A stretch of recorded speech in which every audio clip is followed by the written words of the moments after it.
Young men with erectile dysfunction, an increase in cases, finding men who can't feel satisfied anymore with an intimate encounter, i.e. because a woman might speak back and she might have some feelings of her own. So if you look at pornography, the whole scenario, it promotes a particular kind of egocentric patriarchy. It does it in two ways. One, it's all about the men's pleasure. It's not about the woman. Her pleasure is his pleasure. And the second thing it does is it kind of celebrates the man by the large penis. So I've been doing research about this, actually, for my new book. The average penis size is about 4.5 inches, but in pornography, you know, they're deliberately large, because when men want to watch pornography, they want to imagine themselves in the role of that perpetrator of violence against that woman's body. So I think we have to realize that when you are buying into that, it is changing who you are as a human being and how you think about sex. And do you know what? I would get rid of your pornography, I would go out into the real world, and I would have a conversation with someone, and then, you know, all this kind of commercialized product of sex is not actually even enlarging sex, it's reducing it to a template that is, that's more or less a few acts. Yeah, I think our relationship to sex has been changing a lot, especially with apps like Tinder and, well, whatever dating apps are out there. People are discovering new ways of having sex, and it doesn't involve going to a bar and talking to someone and having a date and then having that date turn into another date and then finally turn into sex. It's as our relationship with sex continues to evolve with the changing of technology. And as technology continues to grow and improve, I don't think that we're going to see, what we are going to see is more innovation, more ways to do it better, more ways. I mean, for us, we've even gotten to the area of doing sex education for adults. So it's more of a cross between entertainment and education, but it's aimed at couples to teach them how to become better lovers. So we're probably going to see a lot more of like education coming into the sex field. Yeah, I mean, it's good. It's important. I think the heart of this question, aside from porn, is one of sex, which I hear people are into, and it's a human interaction, right? It's essentially human. So I'm curious to both of you, how do you think can technology fit in with that? Can it make our human interactions better? Or is it something that there's always going to be a wedge between intimacy? Can I just say about the empirical data out there? The empirical data is not saying people are enjoying sex more than ever before. What's happening now is young people, for example, are not having sex with teenagers because the boys are asking them to perform anal sex and things that they've imitated in the screen. There's a rise in children imitating pornography because it's so widely available. There is now an increase in the number of adult heterosexual men who are looking at child abuse imagery because it's available to them.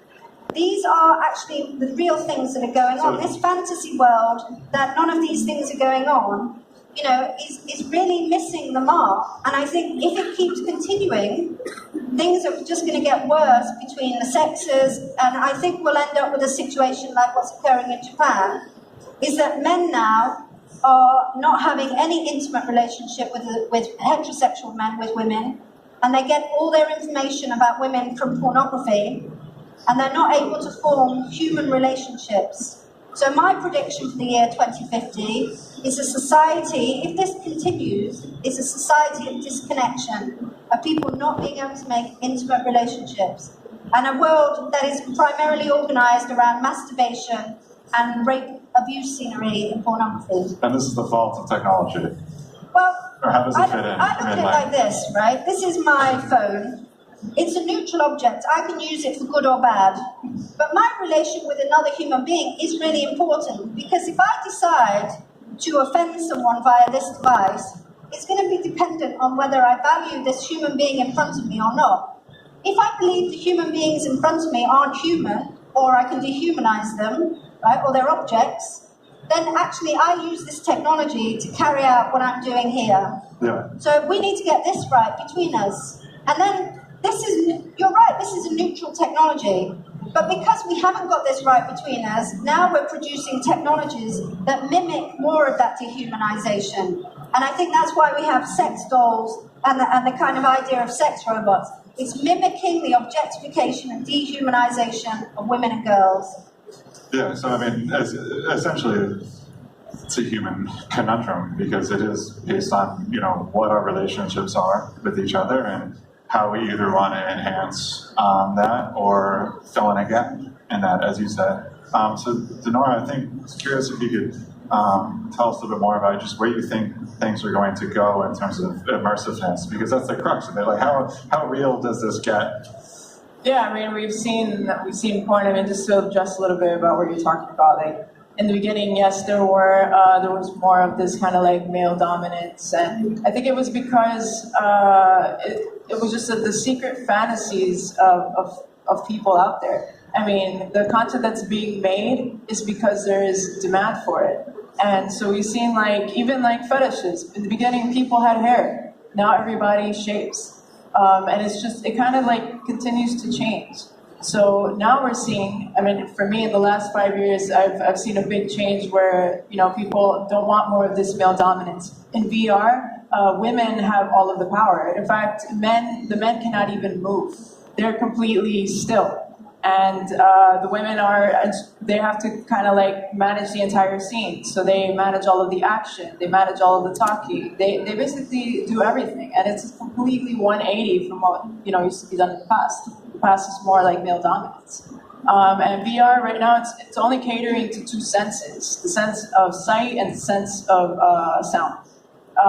So I think that what we're gonna see is that either those two are gonna continue to get better, which they are, because we have an ongoing competition with other studios, and it's kind of an ongoing race of who's going to have the best resolution, who's going to have the best frame rate, who's going to have the best file size, or things like this. That we are going to see that increase in at least the visual experience. And then you bring in touch, or touch. Whatever one's exactly. Scent and taste, right? So yeah. I mean, that's all pushing everything forward very quickly. Yeah, and we're gonna reach the limit with the site. It can only get so good with you can only have. I mean, right now I think the PimMax has 8K. I mean, I don't know how much better it can get than that. Maybe it might not be so noticeable. But we might start seeing more integration of touch, more integration of. We had someone approach us before to integrate smell, something we didn't pursue for obvious reasons. It was just something a little strange for us, but I think we're going to start to see that a little bit. It's more and more real, right? So I think we're running out of time, so I'm going to go with a lightning round right here for both of you. I'm willing just to say it. One day, some people will be living in VR. Other people are going to be just having sex with robots left and right. So good or bad? Terrible. I think it depends. It's an entertainment. It's another form of entertainment. So. Fair enough. All right. Well, thank you very much. I think for everyone here, the pace of everything, more and more real. So, see what happens.